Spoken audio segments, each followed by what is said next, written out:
Halo guys, David sini dan saya pengen curhat bentar sebagai keluarga pengguna HP foldable, HP lipat-lipat. Jadi udah 6 bulan terakhir saya dan Windy jadiin HP lipat sebagai HP utama. Saya pakai Samsung Galaxy Z Fold 4, Windy pakai Samsung Galaxy Z Flip 4. Sejauh ini saya bisa bilang kalau belum ada HP lain yang bisa nyaingin Z Fold 4 ini. Fitur-fiturnya terlalu hebat, terlalu spesial buat ditinggal pindah ke lain hati. Mulai dari sistem multitaskingnya yang jagoan, sistem taskbar yang gesit, layar yang bisa dilipat-lipat bikin dia berasa tablet portable, love dah. Windy juga sama. Jadi saya harus nekenin dulu kalau saya suka sama HP lipat, belum tergantikan. Makanya saya bisa dengan gampang ngerekomenin HP ini ke orang yang minat dengan sebuah catatan gede. Bukan catatan kecil kayak contekan di sekolah ya, tapi catatan gede. Kayak di baliho, biar orang lihatnya jelas. Atau lebih gede lagi, sampai saya harus ceritain di YouTube. Jadi gini, kalau Anda minat sama HP lipat, harus siapin mental buat kena penyakit berikut. Jelas nggak nih? Coba kita zoom.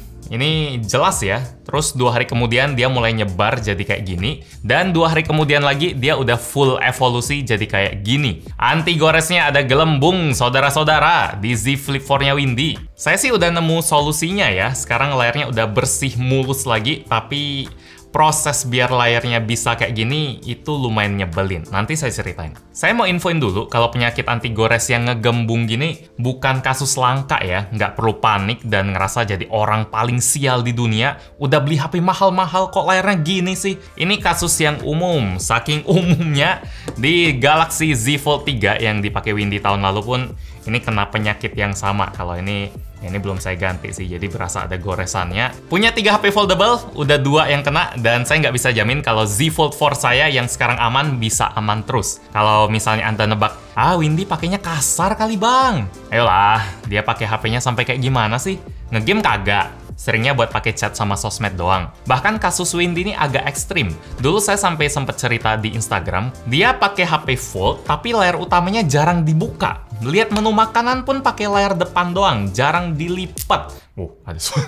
Ya, gitu. Tapi tetap aja layarnya kena. Dan pas saya cari-cari info soal anti gores yang ngegembung gini, nggak sedikit juga user yang curhat di online. Langsung di forum resmi Samsung member. Di luar negeri pun ini bukan kasus yang langka, sampai ada yang bikin artikel di website yang terkenal juga. Jadi jangan jiper kalau misalnya anti gores HP-nya kena kasus kayak gini. Ini potensi derita layar foldable yang sifatnya fleksibel ya.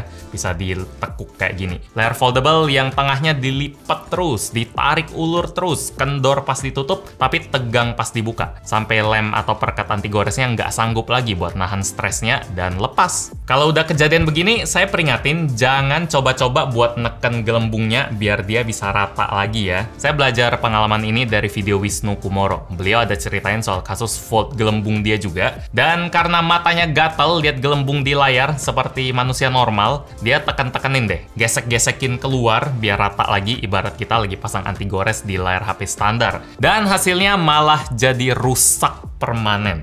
Pixel di tengah layarnya mati semua gara-gara sering dikasih tekanan berlebih. Buat yang belum tahu, layar foldable emang sensitif, itu bukan salah HP-nya. Layarnya emang lembut, makanya bisa dilipat. Makanya pas kita beli HP-nya selalu ada himbauan, biar kita tuh lebih hati-hati. Jangan sentuh kasar-kasar, apalagi pakai kuku. Jadi sekali lagi, kalau anti goresnya gembung atau masih bagus sekalipun, jangan pernah kasarin layar foldable. Itu sangat terlarang sih. Bukan cuma foldable Samsung ya, tapi foldable merek apapun sifatnya kayak gitu. Cuma yang ngebebanin pikiran, kalau anti goresnya gembung nih, ini kayaknya jangan dibiarin kelamaan juga ya, harus cepet ditanganin. Selain kelihatan jelek, saya takutnya ini belum kebukti atau enggak sih.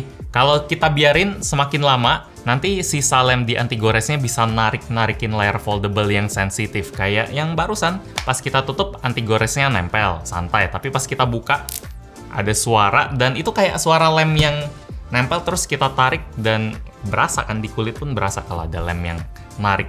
Dan layar yang sensitif kayak gini bisa rusak nggak sih lama-lama?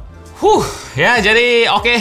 Apa yang harus kita lakuin biar layarnya kinclong lagi? Step pertama waktu itu saya cari-cari info dong di website resmi Samsung. Harusnya mereka ada jawaban kan? Kalau kena masalah gini, apa yang harus dilakuin? Saya search Google Samsung Foldable Service, klik link yang pertama muncul, yang keluar malah buat Fold 1 dan Fold 2. fakta menarik sih, kalau buat Fold 1 dan Fold 2, itu unitnya udah di cover perlindungan 1 tahun. Dulu kalau nggak salah saya pernah bahas juga, pelayanannya asik banget pas pertama kali masuk, tapi sekarang udah zaman Fold 4. Dan pas saya googling spesifik buat servis Fold Flip 4, nggak muncul. Makanya orang-orang pada nanya di Samsung Member dan nggak ada jawaban official yang fix juga. Jadi user berasa disuruh mondar-mandir cari jawaban sendiri. Bahkan user sekelas Mikhail dari channel Gadget Apa juga curhat soal pengalaman dia pas bingung mau benerin gelembung Z Fold 3 dia. Infonya kurang jelas. Jadi ya udahlah, biar lebih pasti saya tanya pakai solusi yang paling resmi aja. Tanya pakai live chat resmi Samsung Indonesia lewat WA. Dan hasilnya saya diarahin ke service center dan ada biaya 350.000. Wow.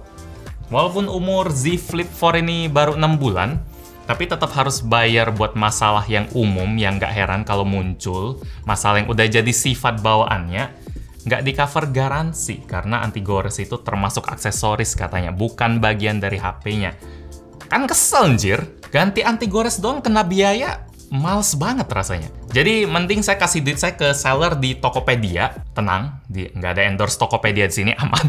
Tapi saya emang cari apa ya selalu di sana lah. Jadi ya gimana? Saya beli screen protector sendiri di Tokopedia merek Whitestone yang harganya 300.000. Soalnya pas saya cari reviewnya ini yang katanya paling bagus. Jadi saya beli, cabutin anti goresnya sendiri. Yang ngomong-ngomong harus super hati-hati lepasinnya. Pakai hati. Salah sedikit ini bisa kena layar dan malah rusak kali ya. Resiko tanggung sendiri lah. Saya nggak rekomen, cuma lagi cerita pengalaman pribadi aja. Terus kami pasang sendiri juga anti goresnya yang ngomong-ngomong juga harus super hati-hati. Nggak bisa asal gesek kayak pasang anti gores di HP biasa yang kacanya keras pakai Gorilla Glass gitu. Dan untungnya karena hati-hati hasilnya jadi bagus lagi. Entah kualitas anti goresnya gimana ya, Samsung pasti komen kalau anti gores resmi itu udah paling bener, mending bayar aja. Tapi ego saya nggak mau ngasih mereka duit lebih lagi, bodo amat. Habis ini saya juga pengen cabut yang Z Fold 3 ini, terus biarin aja, nggak usah buka tutup, nggak usah pasang anti gores juga.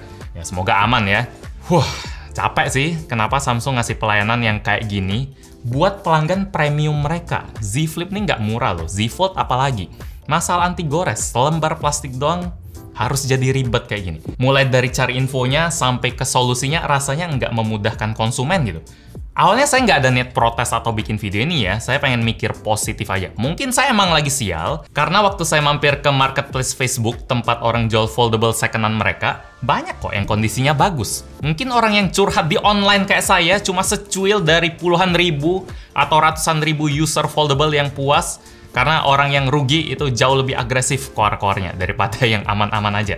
Saya sendiri pernah bahas soal HP rusak kayak gini, jadi awalnya saya ya damai-damai aja lah, mungkin memang kayak gitu kali, nerimo. Tapi sikap saya berubah sejak BBK Group menyerang. Bentar lagi foldable Samsung di Indonesia bakal ditantang Oppo Find N2 Flip. Sekarang lagi masa PO dan ada layanan yang super menarik perhatian saya. Anda tinggal ketik di Google, Oppo Find N2 Flip Service. Dan hasilnya langsung keluar paling atas. Tinggal klik aja, di sana ada yang namanya layanan refresh service yang bakal ngeganti anti gores kita 2 kali dalam 1 tahun. Dari yang harusnya 350.000 1 kali, sama kayak harga Samsung, jadi gratis. Pas baca itu kan kesel ya.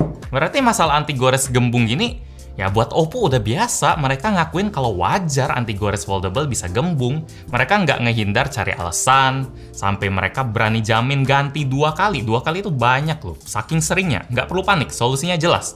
Konsumen udah bayar mahal, plastik doang, ya slow, justru Samsung yang harus disenggol. Pas awal masukin foldable, mereka royal banget, sampai kasih layanan premium di Fold 1 sama Fold 2. Sekarang infonya aja nggak ada, apalagi layanannya, kayak nutup mata. Nggak wajar loh, Sung. Dari kemarin lu udah minta duit lebih buat aksesoris kayak charger, casing, dan sekarang mau minta lebih lagi buat selembar plastik doang. Sekarang saya baru bisa bilang mereka nggak wajar, lebih pede, karena udah ada pembanding. Sesuatu itu baru bisa kita bilang bagus atau jelek kan, karena ada pihak lain yang jadi patokan. Kalau kita bisa bilang ini bagus, berarti ada yang jelek dong, dan sebaliknya. Kalau pilihannya cuma 1 doang kayak kemarin, saya nggak bisa bilang ini bagus atau jelek. Tapi sekarang beda. Kalau brand hijau bisa, kenapa biru nggak bisa? Di sini saya sama sekali nggak dibayar atau dapat keuntungan apapun dari Oppo ya buat video ini. Saya sendiri agak aneh kenapa program refresh service Oppo-nya cuma sampai 30 Juni 2023. Saya nangkepnya kalau kita beli si Find N2 Flip bulan Juli ke atas, nggak ada dapat garansi anti gores sampai setahun ke depannya lagi. Cuma yang beli awal-awal aja yang dapat. Itu lumayan ngejebak. Jadi Oppo baik, tapi nggak semulia itu. Mungkin nanti bisa diperpanjang kalau Oppo pengen kelihatan keren terus. Semoga kalau orang Oppo nonton ini, tolong. Mungkin enggak, yang penting sekarang bisa ngesok dulu kalau mereka lebih baik dari Samsung. Tujuan utama saya bikin video ini bukan ngocehin 350.000 ya. Ya udahlah, itu 1% 2% doang dari harga HP-nya. Ya saya lebih ngarep kalau Samsung nggak mau kalah dan ngasih yang lebih baik lagi buat konsumen. Lewatin Oppo lah! Kasih program baru gitu. Kapanpun Anda beli, gratis ganti anti gores selama 4 kali seumur HP-nya. Kan seru tuh. Terus Oppo nggak seneng gitu kan, dan lewatin Samsung, saling hantam. Saya seneng akhirnya Samsung ada kompetitor ya di pasar foldable Indonesia. Akhirnya bisa kita mendang-mendingin satu sama lain, kita aduin. Paling bahaya kalau brand udah nyaman nguasain pasar, terus mulai males cari untung lewat motong-motong layanan mereka. Atau tiba-tiba Samsung hubungin saya dan bilang, "Fit, lu jangan sembarang ngomong ya, ini semua HP foldable Samsung gratis anti gores tahu. Kami lebih peduli sama konsumen daripada si hijau." Ya bagus dong. Saya langsung infoin ke penonton dah kalau gitu. Asal jangan minta kami beli Samsung Care Plus aja ya, itu jatuhnya udah asuransi dan topiknya udah beda banget. Di sini saya cuma ngoceh soal anti gores doang sih, cuma plastik doang sih yang saya ocehin, atau ya layanan secara umum sih yang udah kita harusnya dapetin dari beli HP, dari beli produk. Ya, karena brand sebelah bisa ngasih gratis sih. Atau Samsung tetap nggak peduli karena yang saya bilang di awal tadi, susah buat move on dari HP foldable. Kalau misalnya saya cuma ada pilihan bayar 350.000 atau pindah ke HP biasa, saya bakal milih buat bayar sih. Mungkin Samsung udah tahu itu dan jadi pede sampai berani tagain usernya. Jadi begitulah curhat saya sebagai user HP foldable. Terima kasih udah mau dengerin, udah menonton. Lumayan panjang ocehannya. Like kalau suka, dislike kalau nggak suka. Dan semoga brand selalu saingan buat ngasih yang terbaik buat konsumen ya. Bukan malah saling cuek ya. Yo. Mau lagi?